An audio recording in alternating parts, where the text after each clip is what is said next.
ఈరోజు ఎస్సీ వర్గీకరణ సుప్రీంకోర్టు 7 మంది సభ్యులతో న్యాయమూర్తులతో తీర్మానం చేసి దానికి 6 మంది దాని సమ్మతంగా వర్గీకరణ ఇది చేయాల్సిన అవసరం ఉందని చేయడం చాలా సంతోషకరం.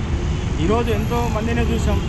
మేమైతే మేడిపాపన్ ఆధ్వర్యంలో మాదిగా ఉపకులాలు ఎన్నో దాదాపు 20 సంవత్సరాల నుంచి మేము పోరాటం చేస్తూ అల్పేరుగాని పోరాటం చేస్తూ ఈరోజు సుప్రీంకోర్టు ఒక తీర్మానం చేసినందుకు మేము చాలా సంతోషపడుతున్నాం.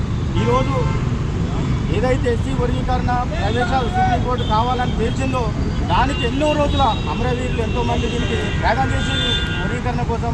ఇప్పుడు ఈ ఎస్సీ ఉపకులాలైన దక్కడి, మైళ్ళు, సింధు, మాస్టిన్, దుమ్మరి, ఏనాది, ఒలేదాసరి, బుడగజంగం ఇక్కడ చెప్పుకోకపోతే అన్ని కులాలు రాజకీయంగా, ఒక విద్యాపరంగా, ఒక ఆర్థిక పరంగా అన్ని విధాలుగా ఈ ఉపకుల అభివృద్ధి చెందుతాయని మేము కోరుతా ఉన్నాం. ఈరోజు బాబాసాహెబ్ అంబేద్కర్ ఎన్నో రోజుల నుంచి ఆయన రాసిన రాజ్యాంగాన్ని అమలుపరచాలని ఆయన ఎక్కడ ఉండి స్వర్గం నుండి చూస్తుండేమో ఈరోజు వర్గీకరణ సాధ్యమైనందుకు దానికి అంబేద్కర్ కూడా మీద ఉండి ఆయన ఎంతో సంతోషంగా వ్యక్తపరుస్తుందని నేను భావిస్తున్నాను. అదేవిధంగా రాష్ట్ర ముఖ్యమంత్రి రేవంత్ రెడ్డి గారు ఈరోజు ఎస్సీ వర్గీకరణ విషయంలో తీర్మానం చేసేందుకు అన్ని రాష్ట్రాల కంటే ముందులో నేను తెలంగాణలో ఏర్పాటు చేస్తాను.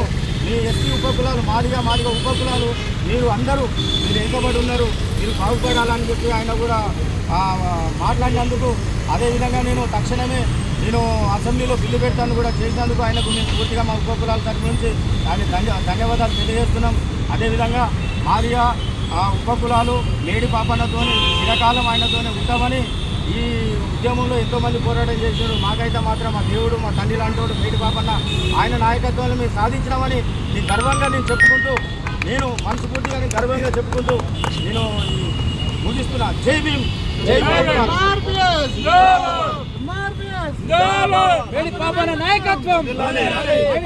నాయకత్వం.